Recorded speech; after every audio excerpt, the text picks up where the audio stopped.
Exercise with benefits. Kung meron kayong mga space dyan sa gilid-gilid ng inyong mga bahay, ay subukan mo nang magtanim.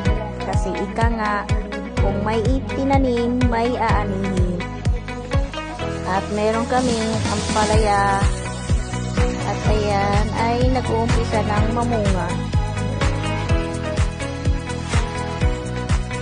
May sibuyas dahon na pwedeng panggisa sa sinangag. At may sitaw din na pwede mong adobohin. Okra na kahit ilaga mo lang yan ay masarap na. Radish na masarap na panglagay sa sinigang.